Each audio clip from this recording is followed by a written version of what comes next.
Hi, Carol here. Welcome to my craft room. Well, let's customize an envelope. 5.5 by 6.5. You need a piece of cardstock, 9 3/4 by 9 3/4, and we're going to score on the 4.5 inch here with the score tool. This is the envelope I need. So I need an 1/8 of an inch height difference to make a customized envelope. To be on the safe side with my envelope, I just upped the size by a 1/4 of an inch. So my card is 5 1/4 by 6 1/4. So I did my customized card size at 5.5 by 6.5, and that's how I get this envelope. Now, not all design paper has one pattern on it, and I'm going to show you something. When there's a pattern on just one envelope corner, use that as the opening because it just adds some interest. So I'm going to have more of a elongated envelope than I am to open it from the standard size envelope from the top. So now all I have to do, because I added a 1/4 inch all the way around to the customized size, is take my score tool, set it down, butt it up to the corner, go over one mark so that it is 1/8 of an inch, and I'm going to score 1/8 of an inch all the way around because that's all I need for this envelope. Now if you need a 1/4 of an inch, you're obviously going to add to the size of your envelope 1/4 of an inch times 4, and that would be your exact measurement for your cardstock before going ahead and making the envelope on the envelope board. Great thing about making a customized envelope is you don't need precise measurements at all.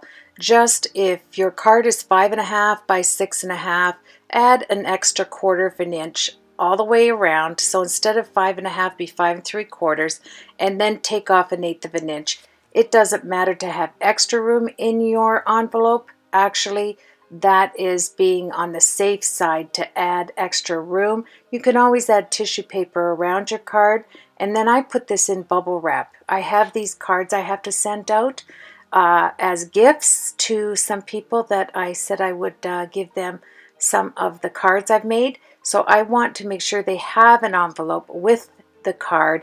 Then that will go into a bubble envelope and will be mailed out. So here you just want to snip out those little corners, right? So that little square on each ends of this is going to help when you use your liquid glue to adhere this envelope. And it makes it nice and easy. So we're going to do that to each corner, and then we're going to take out that little line. Now when you do the envelope, you're going to see what you need to take off. You really will. It is actually very easy. And then when you fold it over, you have that little flap that you didn't cut out. You add some glue. This is detailed tattered lace, and this is so sticky, this liquid glue. I'm going to leave you a link in the description bar so that I bought it about 4 years ago, so I'm hoping I can find it for you. It is seriously just like having hot glue. It seals it so quickly. I really, really love this glue. And any liquid glue, of course, would do well. And then you're just going to fold your score marks. You're going to add the glue, and as long as you cut out the little corners and you use liquid glue so you have some movement, your card envelope will be perfect. I more or less wanted to just put the camera on so you could see how I would send a card that I've made that has a little bit of height to it, and how easy it is to customize a quick envelope and then put your card in. Now I know that a lot of papers, this is Heartfelt Creation papers, and I never worry what patterns on them, because whatever pattern that after I do the folds that stands out to me, that's where I make the opening, and I'll show you that in just a little bit. So I'm putting on the lace, I'm working on each corner, and because this isn't going in the mail, you don't have to worry about it being having this ultra stickiness to it that it might come undone. It's just going to slide in a bubble envelope and sent to a friend that yeah, I made the card for. So here we go. I'm going to take the edges. I'm going to put the card in. That way when I place the glue on, I have something to hold it down to. And I have those nice corners there from folding scoring that crease. So I'm just holding it. That's how quick it just seems to hold the paper with that tattered detail glue. And then I just squirt some on and I move it with my finger because it dries clear. So if it ends up coming out of the ends, it doesn't matter. It's going to dry perfectly clear. And as a matter of fact, I like to put extra glue in there, let it squirt out, and then I push it into the base just like that. And that way I know the seal of it is not going to come up and it's going to be a cute card envelope. So here I have the card in, and see how the end of it had a different pattern. I think it's wonderful because that will be my flap, which means my card's going to come out more on the oblong end of an envelope instead of having it as a standard base envelope opening from the top. This will open up from the side, and there you have a nice deep pocket on there, and like a gusset. And now I am going to work on putting a bow on there to match the card that's on the inside. The card on the inside has a bow on it, so I take my crocodile and I use the smallest hole punch, and you just make a hole, take your 1/2 inch punch, punch it reasonably even over top of that hole, and I'm going to make myself 4 little tabs to put on the envelope so it will not pull on the ribbon that I'm going to put on there. This little hole and then taking the 1/2 inch punch, I have this little tab. I glue one on top of the other, which gives me a reinforcement tab, obviously, to put on to secure the opening of the envelope, because I don't want to glue it down because the person that receives my cards, they may want to give it away. And this way they can open it with a ribbon, take the card out, and specialize it and customize the card to whoever they want to send it to.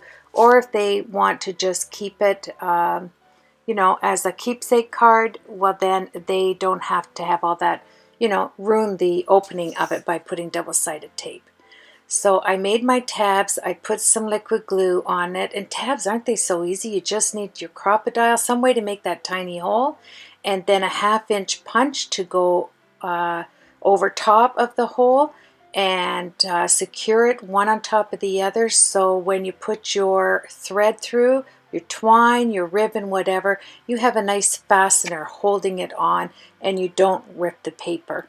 Little hint here, when you punch the first little hole, that's the smallest one on your crocodile, remember to do it to the outside of your paper because the 1/2 inch punch only goes up so far. So make that little hole down towards the crease line and you'll be safe to put it on. I add some liquid glue. I put it on the edge of the envelope opening flap here, and then I'll take my crocodile and I'll use the same little hole punch there and make a hole in it, and then I'm going to put my ribbon through that, and I have a secure little tab that won't rip. And here I'm just making sure that it's nice and even. The hole is nice and even. I'm going to take a knot in this tiny little ribbon. This is satin ribbon, probably 1/8 of an inch. Now for the inside, the one that I have on the bottom here, the little tab, I'm going to make about 3 knots. And then I'm going to take my threader, floss threader, and I'm going to put the, it's called a bridge aid. You get them at your pharmacy, and it works as a threader. And I'm going to put that through, and it's going to make it so easy for me to run the ribbon underneath, so the knot will be on the inside of my envelope where you won't see it, and then it'll stop right at the knot, and there you have one side of ribbon for tying your bow. And now I'm going to take this one, but instead of a knot, I'm going to make a little teensy bow. And then that bow is on the end of this string of ribbon. Then I'm going to take my floss threader and I'm going to work it through the inside to the outside so that that cute little bow right there, when you open the card, you see the bow, and it just adds a little bit of cuteness to your customized envelope. You can either hot glue this down or you can use a good secure liquid glue. And then I'm going to cut this off, and then the piece that I just cut off, I'm going to slide underneath the other side of the bow so it looks like I actually tied a bow on there. And as soon as it dries in a second, I'm going to cut that off, and look at that, you have yourself a customized bow. Beautiful tabs where it will secure itself, and you don't have to worry about tying a bow on here, because these cute little tabs, they'll work on just about any project you want to tie something to make it nice and secure. It's very easy, and the paper matches the paper that you're using for your envelope, which is nice. And I make a cute little bow right there, and look at that. Isn't that cute? And it matches, and you don't have to put double-sided tape and ruin the paper that you've made your customized envelope with. Now, the recipient of this card may not want to give it to somebody, and even if you want to keep it, it's kind of nice to have a label on the front. So I have a lot of cutout labels of every size with every colored cardstock all ready for me just to grab one of them. So I take one of these tags that are punched out or die cut out, and I'm going to take some green Wink Estella to edge it with. I thought it'd be kind of nice to have that glitter around the edge of the tag instead of putting, you know, like a marker or something. I thought the Wink Estella would be nice, and it gives me an excuse to use the colored Wink Estella. And then I'm matching the colors to the colors that are in the Heartfelt Creation paper. And this is also the color of the cream card that's on the inside of the envelope. I go around and edge it with the green Wink Estella, which is really nice on the side. It doesn't really flash the color, but it does give you that hint of glitter, which is really cute. Now, not only do I get to use my green Wink Estella around the edging, I like the fact that the tag over there, the yellow one, which is a cream color, matches the card on the inside, and this tag matches the color on the actual envelope that we made. And now I go around the edges of this, and I was thrilled to be able to use a little bit of that green Wink Estella. I thought, why not use a brad? I don't use enough of those either. And when we first started crafting, I'm sure we all bought brads. Yeah, I have a lot of them I want to use up, so I've been trying to keep the brads on my mind for projects that I do in the future. So I just took a black one, I put it in there, I secured the back, opened up the tabs on the back, and then I'm going to add some of my liquid glue, because this isn't, it's more or less for look's sake. It's not that this is going to go through the mail and I'm going to put an address on here. It's just to add some little bit of detail to a customized envelope. And I hope you enjoyed it, and it will encourage you to make a card beyond the size that you normally are used to, you know, either A2, A4, whatever. This way you can venture out, make a card any size you want, and then just add a little bit to it when you customize your envelope on each side, and you have an envelope to fit it. And you could actually send this through the mail if you wanted to. It is that secure that I wouldn't fear sending it. I just wouldn't put the bow and the tabs on it. I would obviously use double-sided tape on the flap. Have yourself a blessed week, and I look forward to the next video. And pop over and put your name on winning the album. I'll put that in the subscription box in case you missed that. And thank you very much for joining me. Thank you for your comments. Take care, everybody.